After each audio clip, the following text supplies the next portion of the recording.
Right, folks, this is another edition of For Fox's Sake. It's a dark one, folks. Me and the ginger one have just come away from the KP, where we have just seen Leicester take a last minute or so winner against Everton. I would like to start this For Fox's Sake by congratulating the officials on being probably the worst officials I have ever seen on December the 2nd, or is it the 1st? It's the 1st today. They were awful. They were absolutely awful. If people have been watching this on Sky later on Match of the Day, they were absolutely atrocious. And I'd also like to say fair play to Everton for coming down here, and Marco gone in the morning, Silva, for basically just dragging Leicester down to Everton's level of pure rubbishness.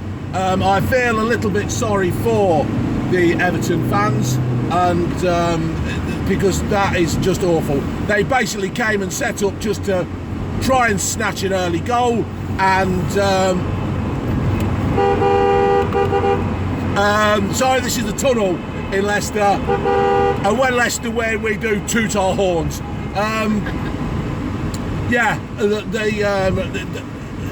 Everton were just awful. They just came to snatch an early goal and then defend, waste as much time as possible, dive, foul, basically cheat, and Marco Silva must accept total responsibility. A team like Everton should not have to play that kind of football. They were atrocious. So to Everton fans, my sympathies are with you on the state of your club. On to Leicester City. I think basically because Everton had set up with around 33 in defence and just tried to snuff out anything Leicester created. Leicester was passing it here, there, round the back, not creating really that much. I honestly, right now, I've been saying this about Tielemans for quite a while now, where he just doesn't seem to be doing what he's paid for. I don't honestly understand what has gone wrong with him. I don't know. He's trying, but he's trying me, to be fair. But what can I say? Soyuncu was outstanding again. He had a few wayward passes. Chile was going up and down like he normally does. Evans was outstanding. I was a little bit worried at the start of the game though, because Evans looks like he pulled up. I don't know if you can notice, but my voice has gone a little bit through all the shouting at Leicester in KS4, and Maddison was playing a little bit deeper today, I thought, than what he normally does. It's like he was almost, I honestly couldn't work it out. We had the one up front and Vardy was racing around, and I'd also like to say to away fans, I absolutely love it when you call Dame Rebecca Vardy of Leicestershire a grass, because all you do, actually, can you see me? All you do is just wind Jamie Vardy up. He should have had a second goal as well. He just put it over. No, you can't really see, but I do apologise. It's like being for the visually impaired. You are now living in Unky Steve's world. You can't see me. I can't put the light on because you're not allowed to drive with the light on, obviously. So, yeah, how's that? No, you still can't see me.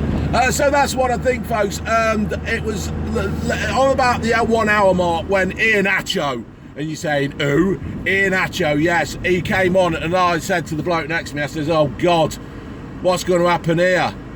And anyway, Iheanacho came on and he got stuck in. He absolutely tried his heart out. You could see Brendan Rodgers shouting him instructions on the sideline, telling him where to go and just basically guiding him through.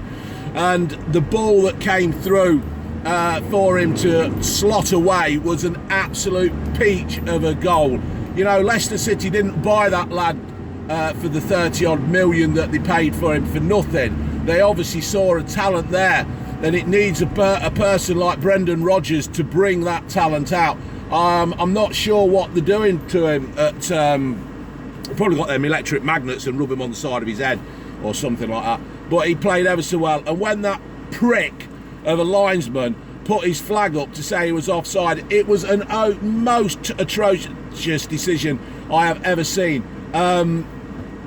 I haven't seen the VAR for the penalty, but I did see the big screen, and we got to see it once. And basically, from how I seen it, yes, Chilwell did jump over the top, but if he didn't jump, he would have snapped him in half. So I honestly don't know. I'll have to have a look at that later on today on Match of the Sunday Night Day. But that was it. So I don't really know what to make of the VAR. It's good. It is good, and it is also bad. Leicester have been lucky with the VAR. The goal against Tottenham and the goal against Wolves on the first game of the season. You know, we've had ups and downs with it, but yeah, it's good stuff. It's good, and Leicester, this is the kind of games I like at Leicester. This was a better result than the 5-0 against Newcastle, because Leicester had to get stuck in and grind a result out. They kept battling. They stayed to the thing. When Iheanacho came on, he changed the system. Rodgers changed the system. He played 2 up front. I can't say I've ever seen Leicester do that kind of thing, play a 2 up front yet. But it's nice because Brendan Rodgers knows he can tweak it. He's got a plan B. He can change the style. It's just good to see. It really is good to see. So I've got to open my window because I've got the heater on too. A bloody brilliant heater in this van, you know, absolutely brilliant. We should have it in the house. It's all right. So yeah, that's it, folks. Really, it was a great result. I met up with Lee Chappers before the game. I've had a photo taken with him, so check me out on Twitter with him. But Leicester played really well. No, they didn't play really well. What am I talking? I'm talking shit. I'm just going through bloody silly words now. They didn't play that well, but they carried on. They got stuck in. They stayed with the routine.